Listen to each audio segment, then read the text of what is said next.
अन्य अपि देवता त्वमेव, अन्य देवता भी तुम ही है। तो तद भक्ता, तद भक्ता तो मतलब देवताओं के जो भक्त हैं वो त्वमेव भजन्ते, तो तुम आपका ही सेवन करते हैं, है ना। किसकी सेवन करते हैं? आप परमात्मा का ही सेवन करते हैं। तो आप परमात्मा की सेवन करते हैं तो फिर आप ही उनकी योगक्षेम का भजन करना चाहिए। यद्यपि भगवान तो करते हैं लेकिन फिर भी, और आपको ही प्राप्त होना चाहिए। अन्य देवता भी तो आप ही है, तो आप ही को प्राप्त होना चाहिए, उसको लेकर कहते हैं। यानी अन्य देवता की उपासना करने वाले अन्य को प्राप्त होते हैं, ऐसा कहना ठीक नहीं है, क्योंकि आप ही तत्त देवता में गए हुए हैं, इसलिए आपकी उपासना हो रही तो आप ही को प्राप्त होना चाहिए, उसको लेकर के वर्णन करते हैं। ये प्यन्य देवता भक्ता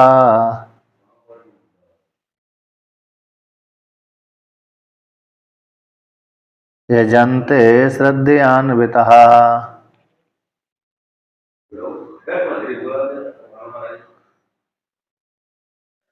तेऽपि मामेव कौन्तेय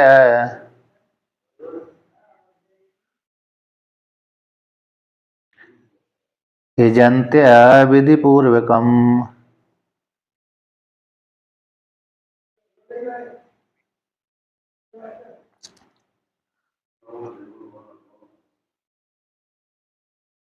तो यहाँ पर वर्णन करते हैं,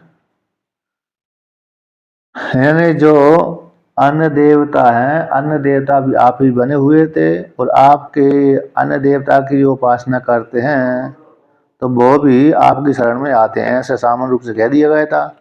तो इसलिए जो सामान्य रूप से कहा गया है, ऐसा जो एक निष्ठत्व है, एक निष्ठत्व कहना किंचित कर है, किंचित कर नहीं है, किंचित कर नहीं है, ऐसी सामान्य रूप से वर्णन किया था। सामान्य रूप से उसी को लेकर कहते हैं कि ये अपि अन्य देवता भक्ता, ये भी जो अन्य साधक गण हैं, अन्य देवताओं के भक्त हैं, जो मेरी पूजा करते हैं उनका योगक्षेम मैं नहीं करता हूँ, वो किंतु जो अन्य देवता के भक्त हैं श्रद्धा अन्वित यजनते, श्रद्धा से युक्त होकर के जो यजन करते हैं, जो साधक गण हैं वो श्रद्धा से युक्त होकर के उन अन्य अन्य देवता का भजन करते हैं। तेपि माम एव कौन्तेय यजंती अविधि पूर्वकम, कहते हैं वे भी बिना विधि पूर्वक, अरे मेरे ज्ञान पूर्वक मेरा ही भजन करते हैं, मेरा ही यजन करते हैं। क्यों करते हैं? कि मैं भी तत्त देवता में गया हुआ हूँ, इसलिए। लेकिन विधि पूर्वक नहीं है, यानी अज्ञान पूर्वक है। विधि यानी यहाँ पर विधि पूर्वक का अर्थ हो गया मेरे ज्ञान पूर्वक उन देवता की उपासना करते हैं तो बात अलग है, लेकिन मेरे ज्ञान पूर्व, मेरे जाने बिना तत्त देवता से ही प्रार्थना करते हैं कि इंद्र देवता हमारे लिए जी, हमारे लिए, हम आपकी उपासना करते हैं, हमारे लिए इस प्रकार से सुख सामग्री का प्रदान करें। तो अविधि पूर्वक का अर्थ हो गया कि बिना ईश्वर के ज्ञान के उन देवता की उपासना करते हैं, किंतु वो देवता ईश्वर ही तत्त देवता के रूप में गया हुआ है, ऐसा वर्णन किया। अब पुनः भगवान भास्कर कहते हैं ये अपि अन्य देवता भक्तः, अन्यासु देवतासु भक्ता, अन्य देवता भक्तः, कहते हैं जो अन्य देवताओं के भक्त हैं, अन्यासु देवतासु, अन्य देवताओं में भक्त हैं, अन्य देवता भक्त, अन्य देवताओं की उपासना करते रहते हैं, वो अन्य देवता भक्त कहलाते हैं। ऐसे अन्य देवताओं के भक्त होते हुए यजन्तेन पूज्यन्ते, जो पूजा करते रहते हैं, किससे? श्रद्धा से युक्त होकर के, आस्तिक बुद्धिया अन्वितः, आस्तिक बुद्धि से युक्त होकर के अन्य अन्य देवता की जो उपासना करते हैं, कहते हैं अनुगत, उन देवताओं में अन्वित है, अनुगत हैं, उन देवताओं में श्रद्धा रख करके उनकी उपासना करते हैं। तेपी, तो ऐसे जो अनुगत हैं, भक्तगण, सेवक गण, तो ते भी मामेव कौन्ते यजन्ति, हे कौन्ते मेरा ही यजन करते हैं। क्यों? अविधि पूर्वकम, अविधि यानी अज्ञानम, तत्पूर्वकम यानी अज्ञान पूर्वक का यजन करते हैं मेरा, क्योंकि मैं ही मूल कारण, तो मैं ही हूँ। जब मूल कारण मैं हूँ तो मेरा ही वो क्या करते हैं? यजन करते हैं, इस प्रकार से।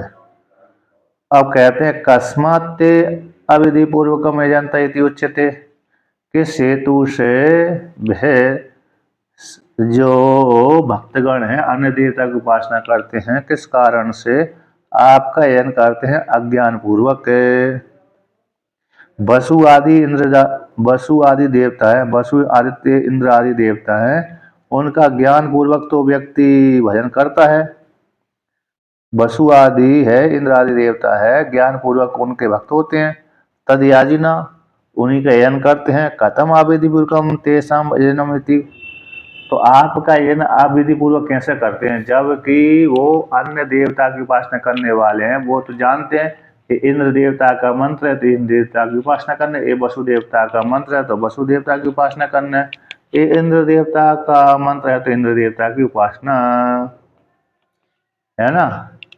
तो सभी जगह वो तो जान करके तो उपासना करते हैं। अब जान करके उपासना करते हैं तो फिर कैसे आपने कह दिया कि मेरे वो अन्य देवता की उपासना करने वाले हैं, मेरी उपासना करते हैं लेकिन अज्ञान पूर्वक है। ऐसा कहना ठीक नहीं है, क्योंकि वो तो जानबूझ करके इंद्र आदि देवता की ही उपासना करते हैं। आपकी तो करते ही नहीं है और आप ऊपर से आरोप लगा रहे हैं कि बिना जान करके अज्ञान पूर्वक मेरी उपासना करते हैं। ऐसी प्राप्ति हो जाने पर पुनः कहते हैं कस्मात्, किस कारण से वे भक्तजन देवताओं के भक्तजन हैं, अज्ञान पूर्वक यजन करते हैं आपका। ऐसी प्राप्ति हो जाने पर वो तस्मात् जिस कारण से कहते हैं, तस्मात् उस हेतु से कहते हैं, ऐसी प्राप्ति हो जाने पर कहते हैं कि हम ही सर्वयज्ञानाम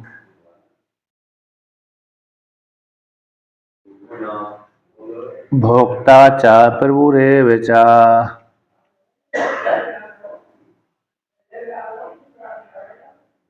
न तो मामभिजानन्ति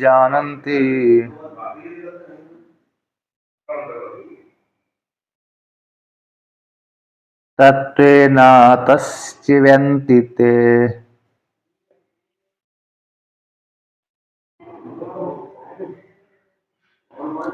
तो यहाँ पर कहते हैं, भगवान कहते हैं सर्व यज्ञानाम अहम भोक्ता, कि मैं ही सारे यज्ञों का भोक्ता हूँ।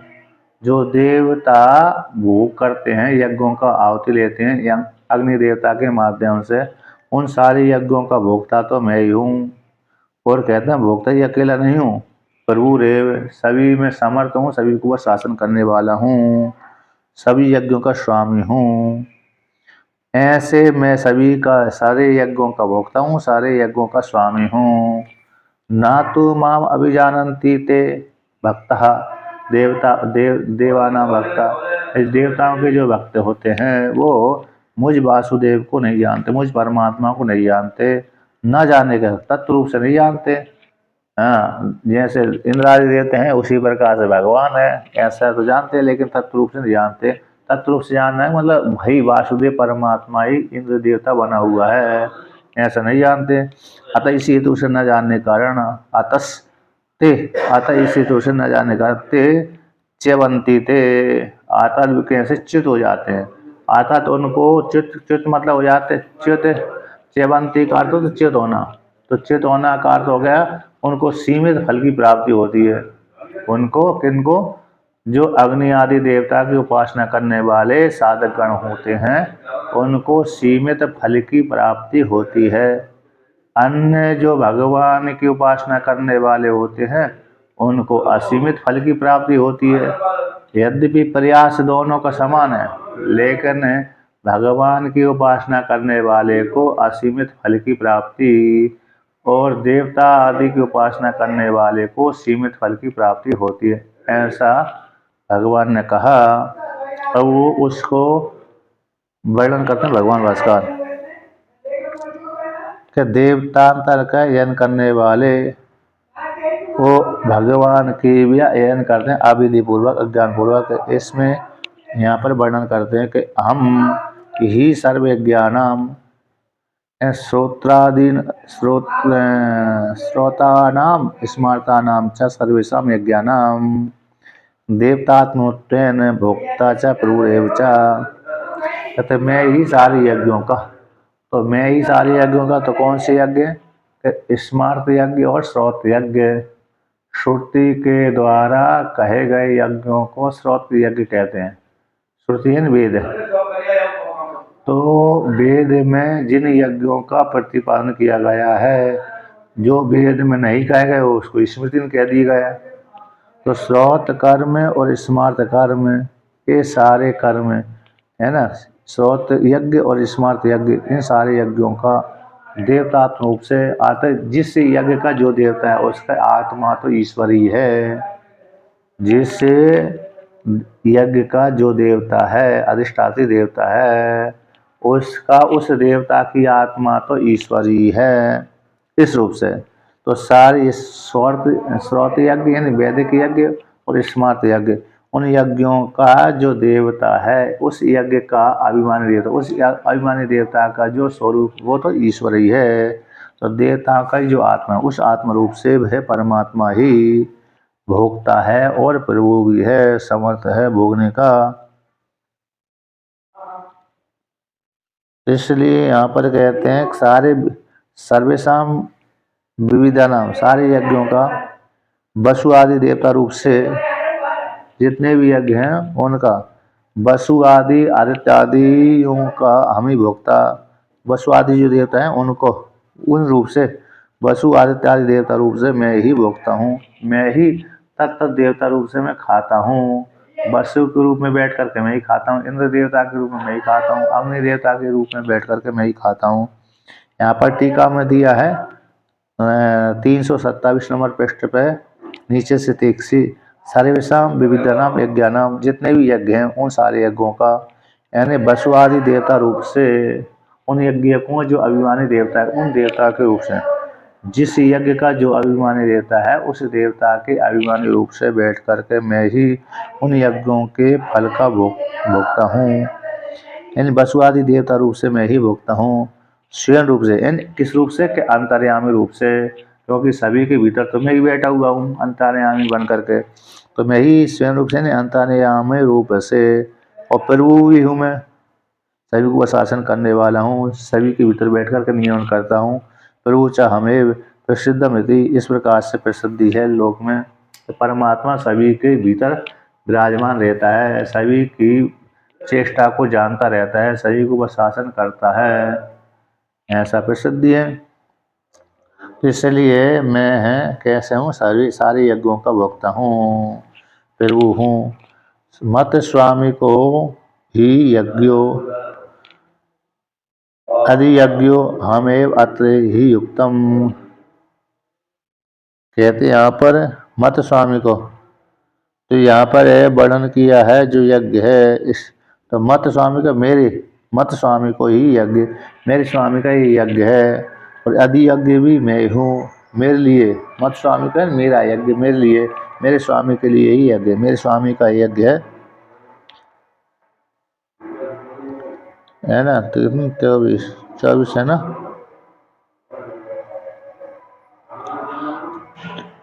तो कहते हैं तो मत स्वामी को, मत स्वामी का अर्थ हो गया प्रभुचा, प्रभु रेव चैत्युक्तम विवृणति मत स्वामी को, मेरे स्वामी का ही यज्ञ है। यज्ञ की जो यज्ञ है, यज्ञ भाई विष्णु, यज्ञ विष्णु होता है, इसलिए सभी को वह शासन करता है। तो मत स्वामी को है मेरे स्वामी का यज्ञ है। और यदि यज्ञ भी कौन है? परमात्मा है। यज्ञ यानी यदि यज्ञ जो मत स्वामी को यज्ञ है वह आदि यज्ञ, और आदि यज्ञ कौन है? वो मैं ही हूँ। पूर्व वर्णन कर दिया यदि यज्ञ कौन, तो मैं ही हूँ। यानी मैं ही तत्त देवता रूप से मैं सारे यज्ञों का भक्षण करने वाला हूँ, फल देने वाला हूँ, यदि यज्ञ हूँ। अब आगे कहते हैं अधियज्ञो हम एव अत्र इति युक्तम, मैं अधियज्ञ हूँ। सारे यज्ञों का, सारे यज्ञों कैसे मेरे लिए ही किए जाते, मैं ही तत्त रूप में कहा गया देवता बन करके उन यज्ञों के फल को देता हूँ, ईश्वर के माध्यम से, ईश्वर रूप से ही उनको देता हूँ मैं। तो अधियज्ञ भी मैं ही हूँ। अब आगे वर्णन करते हैं तथा न तो माम अभिजानन्ति तत्वेन एतावत्, तो इस प्रकार से देवतांतरों का यजन करने वाले हैं। जो अविधि पूर्वक यजन करते हैं वो तत्व रूप से मेरे को नहीं जानते। वो नहीं जानते। पूर्व में अधियज्ञो हमें बात्र है, अधियज्ञो हमें बात्र, हमें बात्र, ऐसा वाक्य आया था ना 8वें अध्याय में। अधियज्ञ कहाँ पर आया था?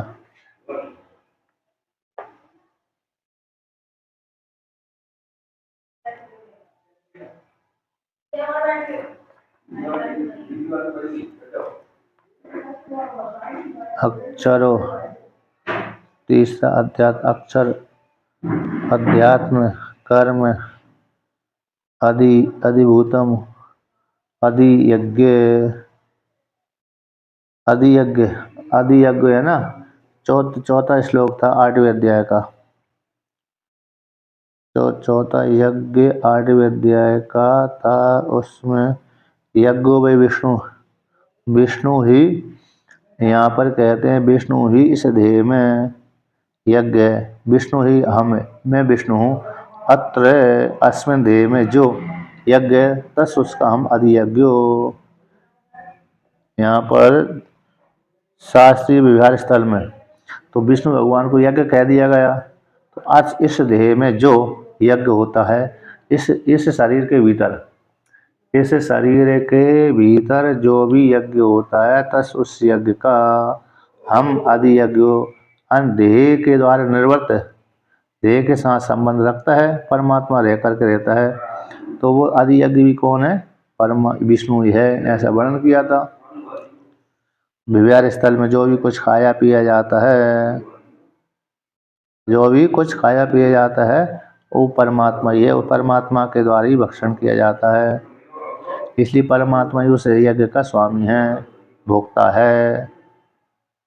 इस प्रकार से कहा।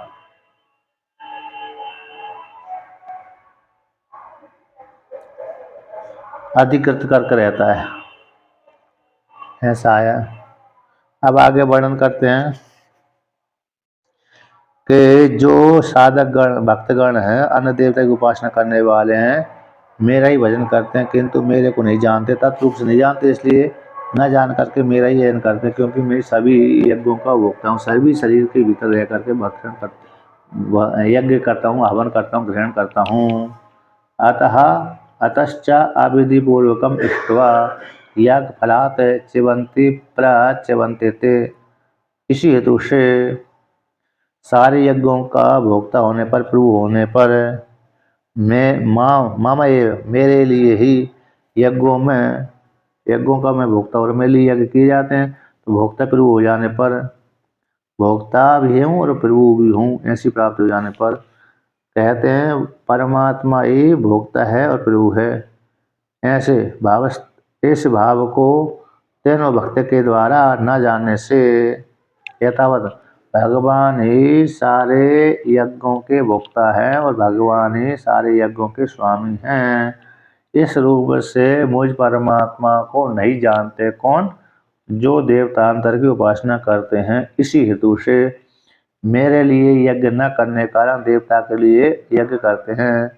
मेरा अज्ञान न होने से, मेरा अज्ञान होने से मुझ में अर्पित नहीं करते कर्म, मुझ में कर्मों का फल अर्पण नहीं करते। इस हेतु से यदि मेरा ज्ञान हो कि मैं ही तत्त इंद्रादि देवता के रूप में गया हुआ हूँ, तो इसलिए भगवान को जो कर्मों का फल मिला हुआ भगवान को अर्पण करूँगा। इस हेतु से करते हैं तो उनको अनंत फल की प्राप्ति हो जाती है। किंतु भगवान सभी के भीतर गया हुआ देव, जो जिस देवता की मैं उपासना कर रहा हूँ, उस देवता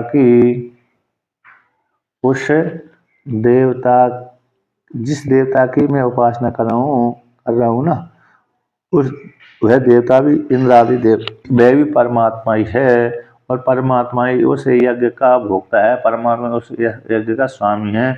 इस रूप और जो यज्ञ किया जा रहा है उसका फल मैं भगवान को अर्पण करता हूँ, इस रूप से चिंतन नहीं करते। इस हेतु से वे उस कर्म से अतः अविधि पूर्वक यजन करते हैं। अतः देव रे परमात्मा ही इंद्रादि देवता के रूप में गया हुआ है, इसलिए सभी कर्मों के फल को देने वाला तो ईश्वर है, लेकिन ये कर्म का फल ईश्वर को प्राप्त हो रहा है, ईश्वरी कर्मों का फल देता है, इस रूप से न जान करके इस यज्ञ का मूल स्वामी तो परमात्मा है, इस यज्ञ का मूल भोक्ता तो ईश्वर ही, इस रूप से न जान करके उस ईश्वर का भजन कर रहे हैं। क्यों यजन कर रहे हैं? क्योंकि ईश्वर ही अग्नि देवता बना हुआ है, वह ईश्वर ही सूर्य देवता, वह ईश्वर ही इंद्र देवता बना हुआ है, इस रूप से उस इन अन्य देवता की उपासना करते हैं।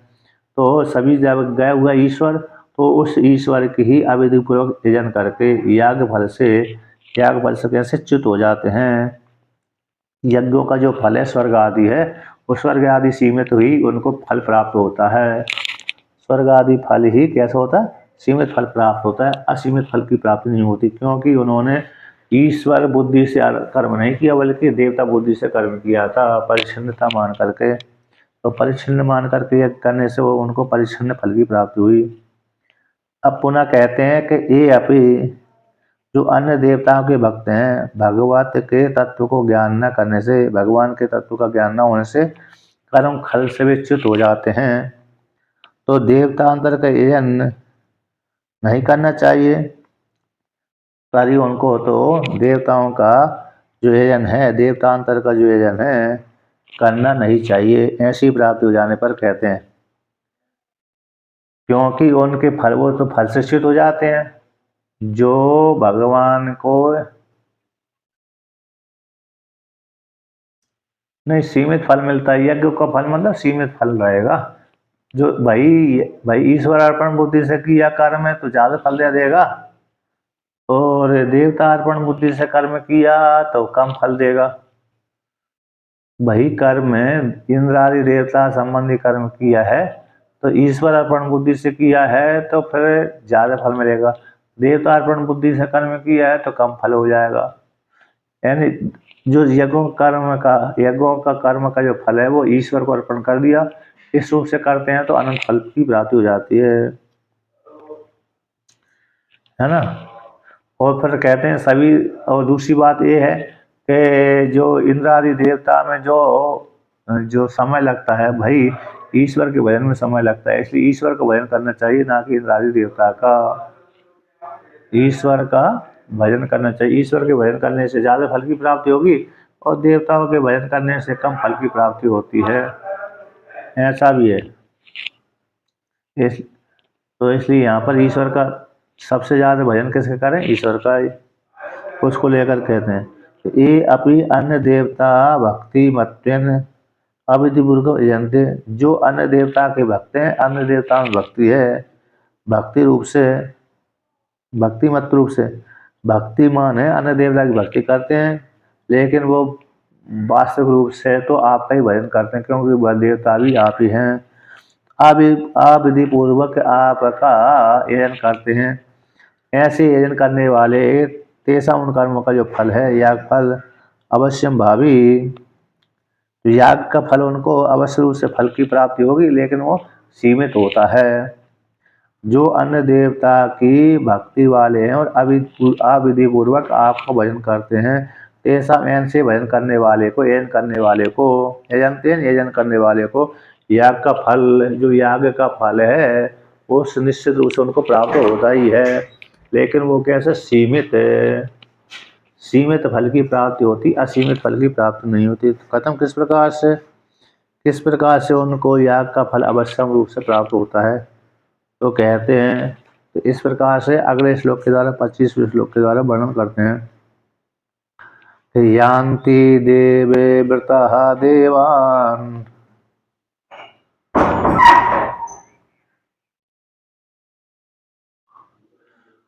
पितॄन् यान्ति पितृव्रताः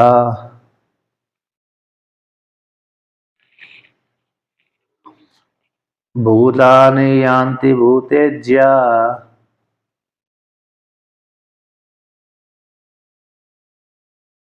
यान्ति मद्याजिनोऽपि माम्।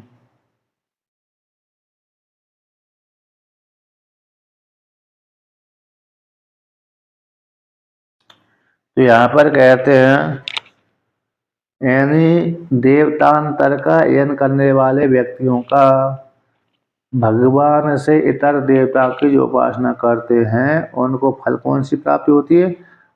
अरे आवृत्ति वाले फल की प्राप्ति होती है। क्या हो जाती है?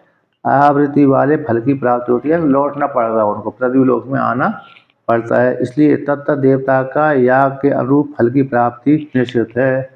जो व्यक्ति जिस देवता का याग करता है उसके अनुरूप ही उनको फल की प्राप्ति होती है। न तद अकिंचित कर्म इति, अकिंचित कर फल की प्राप्ति नहीं होती, मतलब अनंत फल की प्राप्ति नहीं होती। अनंत फल वाले जो अनंत फल होता है उसकी प्राप्ति नहीं होती, क्योंकि उनको सीमित फल की प्राप्ति होती है। अकिंचित कर, किंचित कर कुछ करता है, अकिंचित कर कुछ नहीं करता, है ना। अकिंचित अनंत फल की प्राप्ति उनको नहीं होती, ऐसा आता है। अब उसी को यहाँ पर कहते हैं देव यान्ति देवान व्रता, देवान जो देवताओं का व्रत करते हैं, देवताओं की उपासना करते हैं, ऐसे साधक गण देवान यान्ति, देवताओं को ही प्राप्त होते हैं, देव योनि को प्राप्त होते हैं। पितृनियांति पितृव्रता, कहते हैं पितरों की जो उपासना करते हैं वह भी पितरों को ही पितृरूप फल को प्राप्त होते हैं। एन चंद्रमा लोक को जाते हैं, चंद्रमा लोक जो को जाते हैं।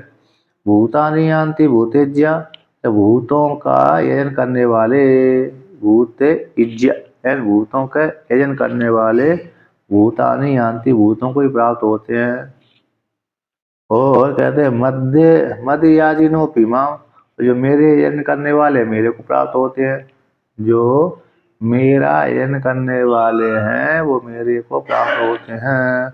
जो देवताओं का यजन करने वाले देवताओं को प्राप्त होते हैं, पितरों का यजन करने वाले पितरों को प्राप्त होते हैं, भूतों का यजन करने वाले भूतों को प्राप्त होते हैं, यानी भूत बन जाते हैं। जैसे मुर्दा आदि भूतों को, मतलब जो नर की योनि का यजन करते हैं ना, यानी शमशान आदि की सेवन करते हैं, मुर्दा मुर्दा को मुर्दा सिद्धि करते हैं, भूतों की सिद्धि करते हैं, ऐसे व्यक्ति भूत ही बन जाते लास्ट में जाकर, अंतिम में जाकर के। जो शमशान को पूजते ना, शमशान, तो शमशान को पूजने वाले प्राय करके वो फिर एक दूसरे को परेशान करते रहते हैं।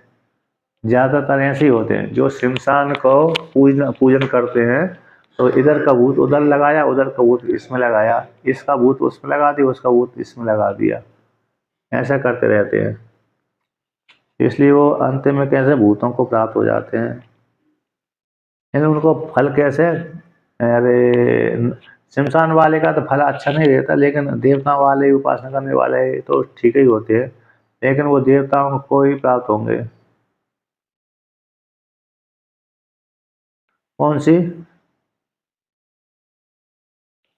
हाँ, शमशान वाली जो पूजा होती है वो निकृष्ट होती है ना, निकृष्ट होती है। हाँ, तो उस प्रकार की पूजा करने में बहुत सी, ज्यादातर तो व्यक्ति शमशान की पूजा बहुत करते हैं। अरे जो आप जो अभी नवरात्रि में बहुत सिद्ध करेंगे, नवरात्रि में शमशान की पूजा बहुत करते हैं। टोट के है ना, इंद्रजालिक टोट के सिद्धि कर लेते हैं, तो एक दूसरे के भूत भगाते रहते हैं। और जो गंगा किनारे खूब भगाते, गंगा किनारे तो कम भगा, गंगा किनारे ही भगाते हैं, लेकिन नर्मदा किनारे बहुत आते हैं। एक भूतड़ी अमावस्या होती है, वहां पर नर्मदा किनारे प्रसिद्धि है। तो अरे ओमकारेश्वर रहते थे हम, मैं उस काल में वो अमावस्या पड़ती थी, तो देखे सारे पूरा घाट भरा जाता था। भूतड़ी अमावस्या को भूतड़ी अमावस्या बोलते हैं, शायद वो अभी ये इसी अमावस्या, ये इसी को ही बोलते होंगे, तो निकल गई ना कल चैत्र की, इसी के दिन आते हो। पूरा घाट सारे सारे व्यक्ति भूतों को ही लेके आते थे वहां पर, और पूरा संगम क्षेत्र है, पूरा घाट सभी में भूत ही भूत उतारते रहते थे, इतने लोग आते। हाँ तो, और पूरी नर्मदा किनारे ही ऐसा है। तो उनके वो वहाँ सिद्धि सिद्धि करते हैं ना, वो सिद्धि, भूतों को स्नान आदि कराना है, तांत्रिक टोटके आदि करना है, भूत होते हैं परेशानी निकालने के लिए, भूतों को सिद्धि करने के लिए, हैं। कहाँ पर?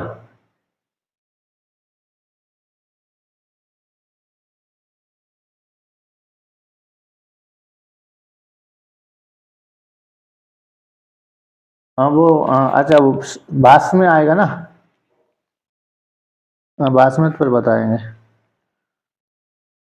अच्छा। हाँ।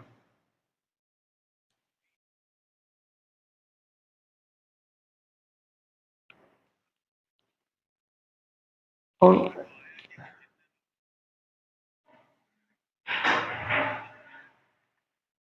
अच्छा भूतों से यहाँ पर भी, भूतों से भी दो प्रकार का भूत ले लिए यहाँ पर। एक अच्छे वाले भूत, एक खराब वाले भूत। तो यहाँ पर जो 64 योगिनी आदि दोनों प्रकार से है यहाँ पर। एक साथ 64 योगिनियाँ होती है ना, 64 योगिनियाँ भगवान की शक्तियाँ, वो आ जाते हैं यहाँ पर। तो भूतों से यहाँ पर विनायक बोल दिया, तो यहाँ पर विनायक रह लेंगे तो गणेश जी आ जाएंगे, विनायक है गणेश जी।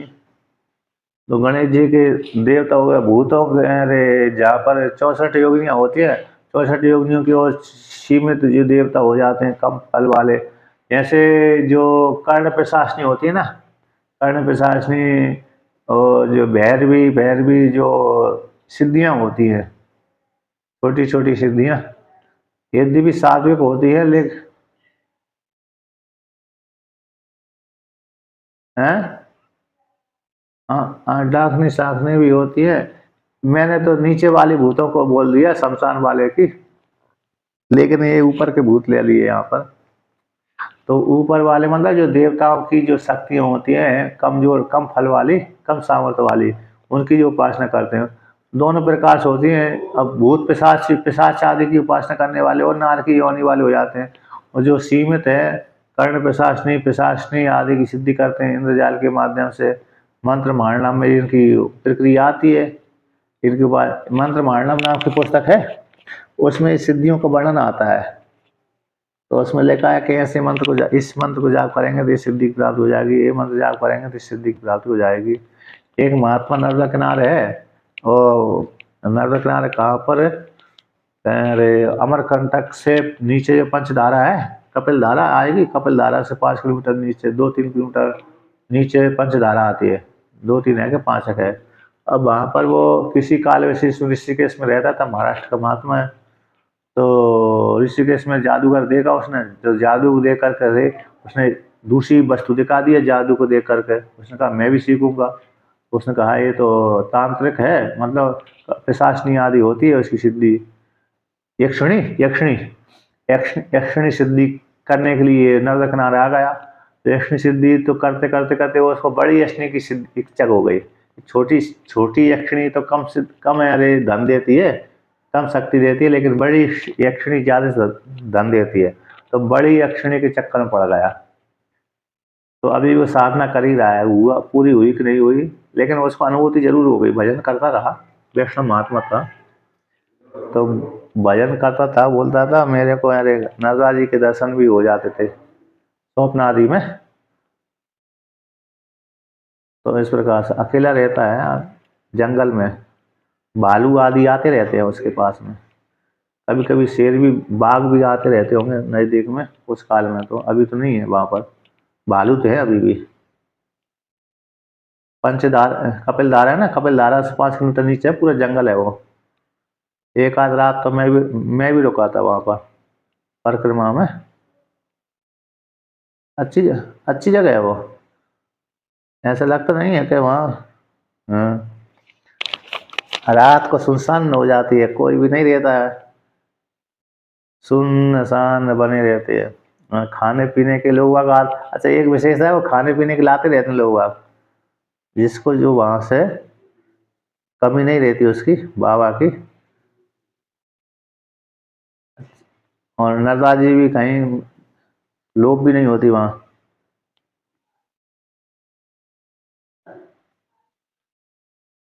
हाँ बिस्कुट नर्मदा किनारे ही है पूरा। और वहां पर नर्मदा जी थोड़ी सी अमरकंटक से नीचे तो है पंचधारा, यानी कपिल धारा से 5 किलोमीटर नीचे। हाँ जाता है। हाँ, आता रहता है वहाँ पर, कोई लोग आते जाते रहते हैं जो जुड़ गए ना उससे, तो बीच बीच में लाते रहते हैं। बढ़िया है। तो एक दो दिन रहा, मैंने कहा मैं एक कुछ सिद्धि मेरे को भी दे देना, वो बाबा से बोला। हाँ, नहीं अमरकंटक में रहता है, कभी जा, कभी जा तो मिल सकते हैं, लेकिन वो अब अपन इतने चक्कर में पड़ती नहीं है। हाँ, तो यहाँ पर देखिए, आप कहते हैं जो भूतों का जन करने वाले भूतों को प्राप्त होते हैं, मतलब ये सात्विक भूत हो गए। गणेश आदि का नाम ले लिया ना यहाँ पर। अब यहाँ पर कहते हैं मद मेरे यजन करने वाले मेरे को, है ना, यहाँ पर ईश्वर का भजन करने वाले ईश्वर को प्राप्त होते हैं। उसको व्याख्यान करते हैं भगवान। यान्ति गच्छन्ति, यान्ति है ना, गच्छन्ति जाते हैं, प्राप्त हो जाते हैं।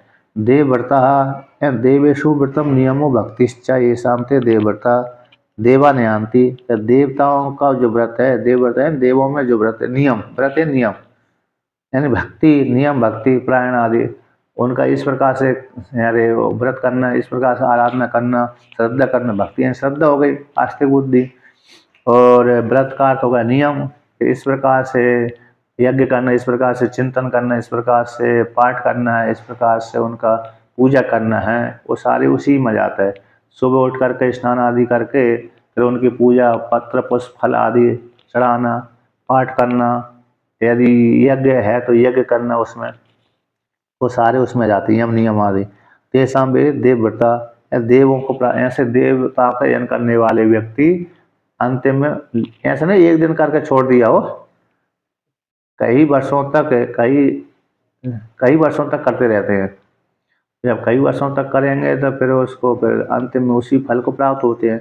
एक दिन करके छोड़ दिया तो इतना नहीं होता है, पर वो तो कई वर्षों तक करते रहते हैं। जैसे बहुत से व्यक्ति ऐसे होते हैं करते ही रहते हैं, और बहुत से व्यक्ति हैं प्रमाद कर छोड़ देते हैं। कहते हैं पितृन, पितृ का यजन करने वाले, तो पितृन कौन है? अग्नि स्वत्तादीनी, अग्नि अग्नि स्वत्तादीन यान्ति पितृवृत्ता, यानी श्राद्ध आदि क्रिया पर पितृभक्त भूतानि, पितृभक्त। पितृ शब्द से यहाँ पर अग्नि स्वत्ता आदि, चार चार पितर, तीन पितर नित्य होते हैं, तीन चार, तीन चार पितर नित्य होते हैं, में से होते तो सात आठ है, और सात आठ नौ, ऐसे इतने पितर होते हैं प्रधानता। प्रधान में भी, उसमें भी तीन ज्यादा प्रधान होते हैं। आर्यम, आर्यम, आर्यम, तो अग्निस्वात्ता हो गए, आर्यम हो गए। ऐसे अरे ब्राह्मणों के पितर अलग होते हैं, ब्राह्मणों के अलग होते हैं, क्षत्रिय के अलग होते हैं, वैश्य के अलग होते हैं, शूद्र के अलग होते हैं। ये भी भेद आता है। और ब्राह्मण के, ब्राह्मणों के अरे पितर हैं, ये क्षत्रिय के पितर हैं, ये वैश्य के पितर हैं, ये शूद्र के पितर हैं। यद्यपि सारे ऋषियों से उत्पन्न हुए हैं, जितने भी पितर संज्ञा हुए हैं, पितर पितृगण ऋषियों से उत्पन्न हुए, उत्पन्न होने पर भी उनकी पितृ संज्ञा हो गई। तो वो, अरे हमारे पूर्वज, हम जिन हमारे पूर्वज पैदा, हम जिससे पैदा हुए हमारे पितर कहलाते हैं, पिता के पिता के पिता के पिता के पिता। तो वहां पर सबके मूल वो देवता कहलाते हैं जो हाँ, हाँ,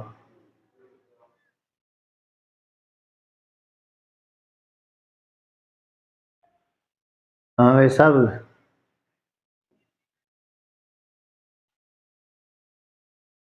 वो सब ऋषि, इसी ऐसे ऋषि से ही आदि के वही कहलाते हैं, उनसे जो उत्पन्न होने वाले जो संतान है, पितृ संज्ञा उनकी हो गई। जैसे वशिष्ठ, वशिष्ठ भगवान के कुछ पुत्र हुए, वशिष्ठ भगवान के, तो उनकी पितृ संज्ञा हुई थी। अत्रि देवता के कुछ पुत्र, अत्रि भगवान के, अत्रि ऋषि के कुछ पुत्र पैदा हुए, उनकी पितृ संज्ञा हो गई थी। और कुछ अरे अन्य देवता, अन्य ऋषि के पैदा हुए तो उनकी पितृ संज्ञा हो गई। तो आर्यमा तो जो अदिति के तो है ना, आर्यमा सूर्य भगवान होते हैं, आर्यम, इस प्रकार से। अच्छा अच्छा, सूर्य के पुत्र, सूर्य का जो पुत्र है ना, अरे यमराज, वो पितृ देवता ही आता है, पितृ देवता। सूर्य का पुत्र जो यमराज है वो पितृ देवता में ही आते हैं। इसलिए बहुत अरे ये देवता है, लेकिन शुरू में आदि में योनि है, देवता योनि, तो उसमें ये ऋषियों के द्वारा उत्पन्न होने वाली संतान उसमें प्रवेश कर जाती है, तो पितृ देवता कहलाते हैं। तो इस प्रकार से तो यहाँ पर वही कह रहे हैं, तो पितृ यानी अग्निश्वत्ता आदि, अग्निश्वत्ता है और आर्यमा है और वारुण है और अन्य अन्य देवता है, वो पितृ देवता कहलाते हैं। अब इसमें भी है, कोई सोम का पान करता है, कोई घृत का पान करता है, कोई अन्न का पान करता है, ये अलग अलग एक विशेषता है। जैसे सोम पाक है तो सोम को पान करने वाले हैं, आज्य यानी आम आज्य घृत का ही पान करते हैं। अन्न अन्न वहाँ पर आया था, मैं भूल लिखा नहीं, दूसरी पुस्तक में लिखा होगा, अरे किसमें शिव पुराण में आता है, देवी भागवत पुराण में आता है, इनका वर्णन आता है, और अन्य अन्य पुराणों में इनका वर्णन आता है, कभी भागवत में भी आता है कहीं कहीं, जहाँ पर पितरों को लेकर के, तो इस प्रकार से हो जाता है। तो उनमें ये आया है पितृ पितृ पितृ। अब मैंने सात मतलब ये है, जहाँ पर एक छोटी सी पुस्तक में तो संग्रह करके लिखा था, लेकिन वो पर ध्यान नहीं दिया जा रहा है, ध्यान नहीं दिया था, फिर बिना ध्यान के तो बोलना ऐसे होता है कि नहीं, बिना ध्यान के बोलना मुश्किल हो जाता है, अब ध्यान देता तो फिर हो जाता। तो ये होते हैं अग्निश्वत्ता आदि, आदि शब्द से बोलोगे ना, अरे आदि, ये पितृगण है। ऐसे इन देवताओं की जो पितृव्रता हैं, पितरों के भक्त हैं, पितरों के भक्त मतलब श्राद्ध आदि क्रिया परा, श्राद्ध आदि करते रहते हैं। मतलब जैसे हमारे पिता जिस तिथि को मरे हुए हैं, तारीख से नहीं है, ऐसा अभी तो लोग बहुत से लोग तो अब तारीख से भी पिंड श्राद्ध करने लगे, तारीख से, कि हमारे पिताजी इस तारीख को मरे हुए हैं, अब तिथि को उन्होंने छोड़ दिया, तारीख में आ गए, यहाँ पर तिथि में रहता है, इसमें तिथि में, तो तिथि जिस तिथि को शरीर छूटा था उसी तिथि को साल में एक बार आती है, उस पक्ष की, उस साल में एक बार आती है, उस महीना की। अच्छा, दोनों प्रकार से करते हैं, दोनों प्रकार से कैसे करते हैं, जैसे जिस तिथि को हमारे पिता पितामह का शरीर छूटा है, उस तिथि को शुक्ल पक्ष में भी तिथि आती है और कृष्ण पक्ष में भी तिथि आती है, उस दिन ब्राह्मणों को भोजन करा देते हैं, 3 ब्राह्मणों को, अथवा पिंडदान दे देते हैं विशिष्ट, अथवा महीने में एक बार देते हैं, अथवा महीने में 2 बार उसी तिथि को, अथवा साल में एक बार, साल में एक बार हो गया, वो पूरा हो गया साल में एक बार, तो हर साल उनको श्राद्ध करते रहते हैं, अथवा हर महीने की एक तिथि इस उस तिथि को करते रहते हैं, अथवा दोनों पक्षों की, कृष्ण पक्ष और शुक्ल पक्ष की उस तिथि को श्राद्ध करते रहते हैं, और प्रतिदिन भी श्राद्ध करते रहते हैं बहुत से, पानी जल तो देते ही हैं। तो इस प्रकार से श्राद्ध आदि क्रिया परक है जो पितृभक्त हैं। ये एक से ब्रह्म पुराण में पितृभक्ति की एक बड़ा महिमा आती है, पितृभक्त पितृ श्राद्ध को लेकर के बहुत महिमा आई। रामायण में भी तो भगवान राम जी ने श्राद्ध किया था, वाल्मीकि रामायण में भी राम जी ने श्राद्ध किया था, जंगल में जब रहते वनवास में, उस काल में किया था उन्होंने। वनवास का ही प्रसंग आता है, वनवास से इतर का प्रसंग नहीं आता। कुछ बोलना चाहते?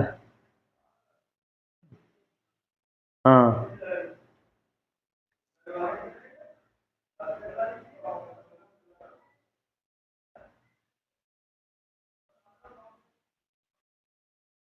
तेरहवीं का अलग शोक वाला का नहीं, नहीं, 13वीं में जाता है तो उसका शोक वाला से युक्त होता है, शोक से युक्त होकर के वो भंडारा करते हैं ना, शोक वाले।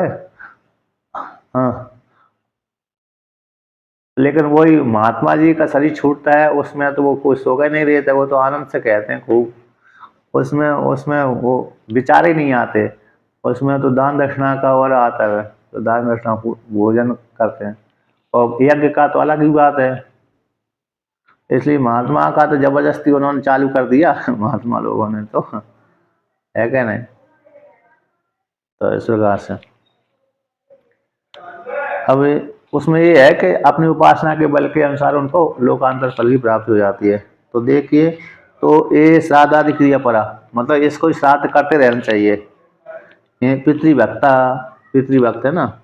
और अब भूतानी कहते हैं, तो भूतानी मतलब पितृलोक फल को प्राप्त होंगे। पितृ की उपासना करने वाले पितरलोक है, चंद्रमा लोक, चंद्रमा लोक में चाहते हैं। वो भूतानी यानी भूतों की उपासना करने वाले, यहाँ पर कौन से भूत है, नार की भूत नहीं लेना। जो भूत प्रेत आते हैं उनको ना लेकर के इस दूसरे को ले लिया कि विनायका। तो विनायक गणेश जी हो गए। विनायक तो गणेश ही होता है, अथवा गणेश से होनी चाहिए, लेकिन गणेश तो वैदिक देवता है। गणेश कैसे हैं, वैदिक देवता है, तो उनकी तो वो तो भगवान कहलाते हैं, भगवान कोटि में आते हैं। लेकिन यहाँ पर दूसरे विनायक ले लीजिए, दूसरे उनके गणेश के गण, गणेश के जो गण होते हैं वो विनायक है। और मातृगण, मातृगण आप काशी में जाएंगे ना, षोडश मातृका, जैसे षोडश मातृका होती कि नहीं होती, षोडश 16 मातृका, उनकी उपासना करने वाले हैं। हाँ, तो पूजन में बनाते हैं। और मातृका ये है ना, जो कार्तिक भगवान की माता है, सप्त मातृका, षोडश मातृका, कार्तिक और 6 कार्तिक भगवान को 6 माताओं ने दूध पिलाया ना, वो मातृका ही गण कहते, मातृगण ही कहलाती हैं वो भी। और फिर 64 योगिनी, यहाँ पर मातृगण, और चतुर्भगिनी, चतुर यानी 4 होती है। भगिनी, भगिनी यानी भगिनी तो वह नहीं होते हैं। 64 मातृका हो गई, 64 मातृका, 64 योगिनी, 64 योगिनी कहलाती हैं। जैसे वहां पर आया ना, वो जो मंदिर है भेड़ा घाट पे, भेड़ा घाट पे जो मंदिर, वो 64 योगिनी का ही तो है वो, चतुर्भगन 64 योगिनी। हाँ, पहाड़ी के ऊपर है, तो 64 योगिनी का मंदिर है। और दूसरा काशी में जब जाएंगे ना, 64 घाट कहलाता है। दशाश्वमेध घाट से ऊपर जब केदारनाथ की ओर जाएंगे तो 64 घाट कहलाता है। तो वहां पर भी 64 योगिनी का मंदिर है।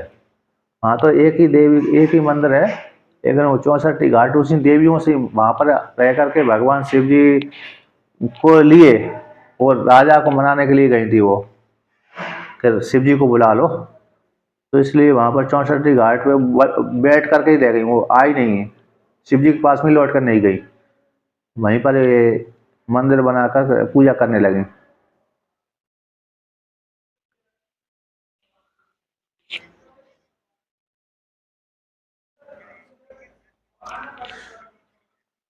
चौसठ एक,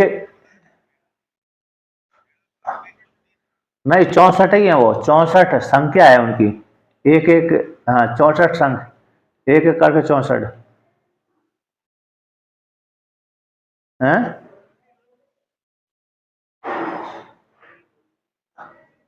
हाँ वहां पर, हाँ वहां पर, हाँ हाँ हाँ, नहीं सही सही, हम भी गए थे। आप आपके साथ ही तो गए थे हम। नहीं, हम भी तो आप ही के साथ गए थे। हाँ, तो वो तो ये है 64 योग बेड़ा,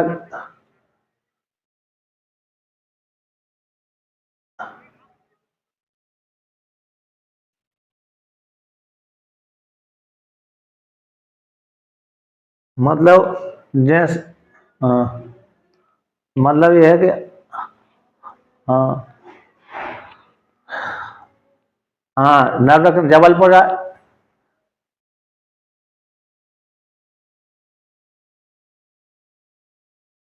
अरे जबलपुर से, प्रयागराज से जाएंगे जबलपुर, जबलपुर में ही वो भेड़ा घाट है नजदीक में, तो वहां पर 64 योगिनी का मंदिर पहाड़ी के ऊपर बना हुआ, टूटा हुआ है, शिव जी का मंदिर है।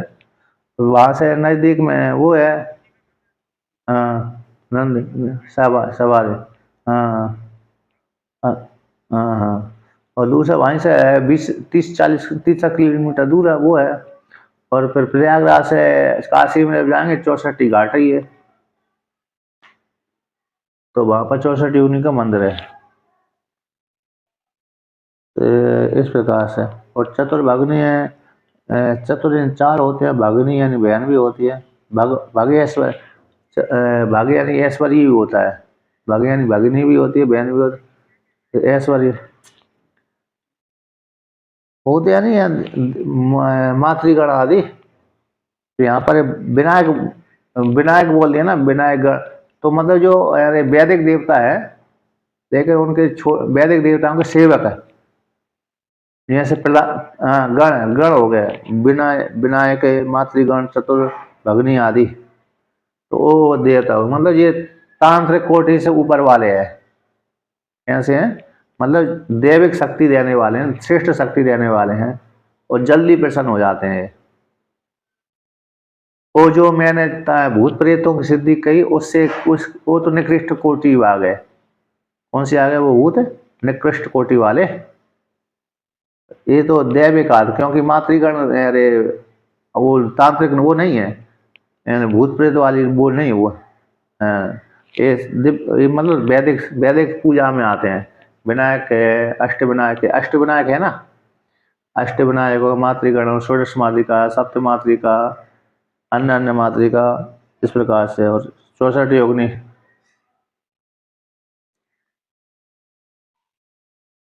हाँ हाँ, अष्टविनायक हाँ उधर है, प्रसिद्धि है उधर, इस प्रकार से। तो ये इनकी इनकी उपासना करने वाले इनको प्राप्त होते हैं। तो भूतेज्य भूतानां पूजिका। अब यहाँ पर भूतानी यान्ति भूतेज्य, भूतों की पूजा करने वाले वो पूजक होते हैं, उनको ही प्राप्त होते हैं। यहाँ पर कहते हैं नियम बलि उपहार प्रदक्षिणा प्रवि प्रणाम आदि। अच्छा, आगे कहते हैं यान्ति मद मद याजिनो मद यजनशीला वैष्णवा मामेवा। जो वैष्णव के भक्त हैं, विष्णु के भक्त हैं, वैष्णव है, तो मेरे यजन करते हैं, तो मेरे यजन करते हैं तो मेरे को ही प्राप्त होते हैं। जैसे उनकी पूजा करने वाले उनको प्राप्त होंगे, मेरी पूजा करने वाले मेरे को प्राप्त होंगे। तो समाने अपि आयासे महावीर न भजंती अज्ञानात। कहते प्रयास तो समान है। भगवान के यजन करने में वही प्रयास लग रहा है, देवताओं का यजन करने में वही प्रयास लग रहा है। तो प्रयास का तो यारे समान होने पर भी मुझ परमात्मा का भजन नहीं करते, क्योंकि ज्ञान न होने से। और यदि इसलिए समान प्रयास होने पर भी मेरी उपासना करने से अरे ज्यादा फल मिलता है, देवता की उपासना करने से कम फल मिलता है ना। कहते भगवान की आराधना का तो अनंत फल हो जाने पर, और देवता की आराधना को त्याग करके भगवान की आराधना करना चाहिए, क्योंकि आयास तो समान है। और फल आयास समान, लेकिन फल में अतिरिक्त है। फल में कैसे अतिरिक्त है?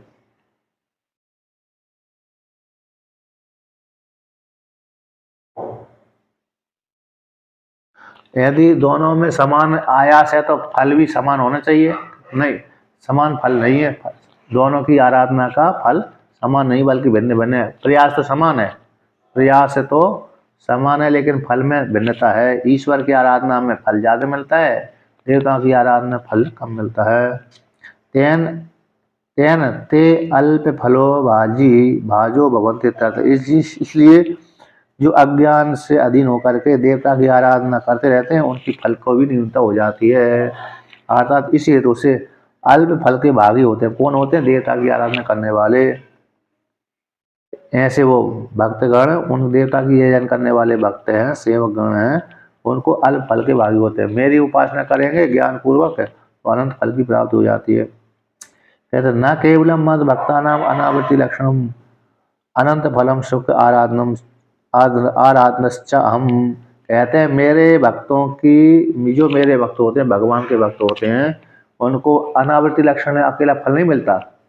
मेरी जो उपासना करते हैं उनको लौटना ही अकेला नहीं पड़ता, बल्कि मेरी आराधना करने में सरलता भी है और सुख भी ज़्यादा मिलता है। मेरी आराधना करने से सुख भी ज़्यादा की प्राप्ति होती है, और आराधना भी सरल पूर्वक हो जाती है। कोई ज़्यादा नियम नहीं रहता। भगवान की भक्ति करने में कोई ज़्यादा नियम नहीं है और सरलता भी जल्दी होती है, सुख भी ज़्यादा प्राप्त होता है और मेरे को प्राप्त होने पर लौटना नहीं पड़ता। अन्य देवता की भक्ति करने में तो लौटना भी पड़ता है और नियम भी ज़्यादा होते हैं। क्या होते हैं? नियम। जैसे यज्ञ करेंगे ना, एक यज्ञ, उसमें त्रुटि हो जाती है तो पूरा पूरा फल प्राप्त नहीं होता। जैसे राजसूय यज्ञ करेंगे तो त्रुटि हो जाएगी तो पूरा फल नहीं मिलेगा, अश्वमेध यज्ञ करेंगे त्रुटि हो जाएगी पूरा फल नहीं मिलेगा, अग्नि देवता का यज्ञ कोई करेंगे तो उसमें पूरा फल, त्रुटि कम ही हो जाती है तो पूरा फल नहीं मिलता। तो वहाँ पर सावधानी पूर्वक करना पड़ती है। तो लेकिन भगवान की भक्ति में कोई त्रुटि हो जाए तो कोई समस्या नहीं, ज़्यादा नहीं रहती। तो उसको लेकर कहते हैं कि पत्रम यानी भगवान के भजन करने में यदि कोई कमी रह गई तो कोई ज़्यादा समस्या नहीं होती, और यदि देवता की उपासना की है कमी रह गई तो पूरा पूरा फल नहीं प्राप्त होता, यानी हानि नहीं होती। देवता की उपासना करने से भी हानि होती हुई ऐसी बात नहीं है, क्योंकि वैदिक देवता है ना, वैदिक देवता की उपासना करने से कोई भी हानि नहीं होती। हाँ, तांत्रिक जहाँ पर मरण प्रयोग का करेंगे, मरण वाली कर्म करेंगे, किसी को चाटन है, किसी को मारना है, ऐसा करने पर तो सावधानी करना पड़ती है। तो इस प्रकार से अब आगे कहते हैं पत्रम पुष्पम फलम तो है। अच्छा कल, हाँ आगे 10 हो गए, 8-10। चलो कल चलेंगे, क्योंकि ध्यान ही भूल गया, मैं देखा ही नहीं घड़ी की तरफ। अच्छा चलिए कल चलते हैं।